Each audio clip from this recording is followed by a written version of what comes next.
4 თებერვალს პარლამენტში ინტერფრაქციული კომისიის მორიგის ხდომა გაიმართა, რომელზეც წინასაარჩევნო გარემოს გაუმჯობესებაზე მსჯელობდნენ. არასაპარლამენტო ოპოზიციური პარტიის წარმომადგენელთა გარდა, ხდომას არასამთავრობო სექტორის და რეგიონული მედიის წარმომადგენლები ესწრებოდნენ.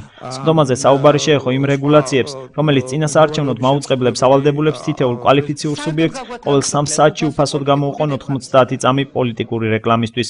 რეგიონულ მაუწყებელთა ასოციაციის თავმჯდომარე იმ სირთულეებზე ისაუბრა, რა სირთულეების წინაშეც აღმოჩნდნენ კანონის ამ სახით მიღების შემდეგ მაუწყებლები. ძალიან მაღალია წილი პოლიტიკური რეკლამის, იმიტომ რომ მათი განთავსების ვალდებულება თან უსასყიდლოდ და უფასოდ აქვს მაუწყებლებს, კერძო მაუწყებლებს. ჩვენი მოთხოვნა სწორედ ეს არის, რომ ის რაც აზარებს მაყურებას და აზარებს მაუწყებას არის შესაძლებელი. ჩვენ ამას წლების განმავლობაშია ვითხოვთ და უბრალოდ ეხლა გავღვაყინული და ველოდებით, რომ ცვლილებები არსებითად იქნება მიღწეული უკვე ადგილობრივ არჩევნებამდე. დღევანდელი შეხვედრა სწორედ ამას ეხებოდა.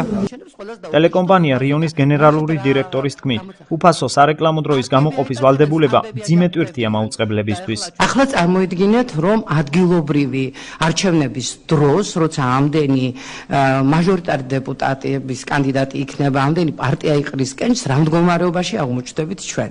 მე ვეთანხმები ნათიას იმაში, რომ უფასო პოლიტიკური რეკლამით უნდა დავალდებულდეს მხოლოდ საზოგადოებრივი მაუწყებელი.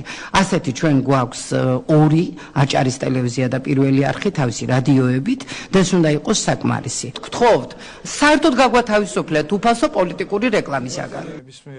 სამაუწყებლო კომპანია იმერვიზის გენერალურმა დირექტორმა რამაზ გამეზარდაშვილმა ინტერფრაქციული კომისიის ხდომაზე განაცხადა, რომ თავის დროზე ეს იყო უკანონო გადაწყვეტილება და რომელიმე ხელისუფლებას მოუწევს უარი თქვას ამ რეგულაციაზე. მე მესმის ნებისმიერი ხელისუფლების, რომელსაც უჭირს ამ გადაწყვეტილების მიღება, რომ ნებისმიერი მაუწყებელი, მე არ ვლაპარაკობ ახლა მხოლოდ რეგიონულ მაუწყებლებზე, ნებისმიერი მაუწყებელი, საზოგადოებრივი მაუწყებლის და სათემო მაუწყებლის გარდა გაათავისუფლოს ამ ვალდებულებისგან.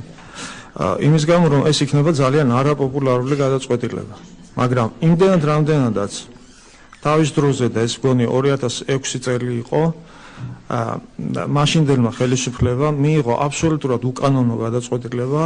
მე ვფიქრობ, რომ დღევანდელი ხელისუფლების ვალდებულება არის, რომ ამ უკანონობისგან ქვეყანა გათავისუფლდეს. იმიტომ რომ რამდენიმე კანონი ირღვევა ამ დაშვების არსებობით. მე მინდა გითხრათ, რომ ჩვენ კანონის მიღების დღიდან ბრძოლა არ შეგვიწყვეტია ამისთვის. არის უამრავი წერილი გაგზავნილი.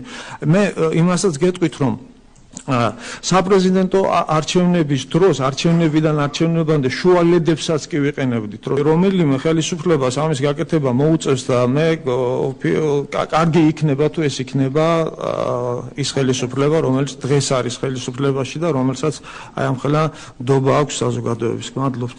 სამუშაო შეხვედრები საკითხზე კონსენსუსის მიღწევამდე გაგრძელდება.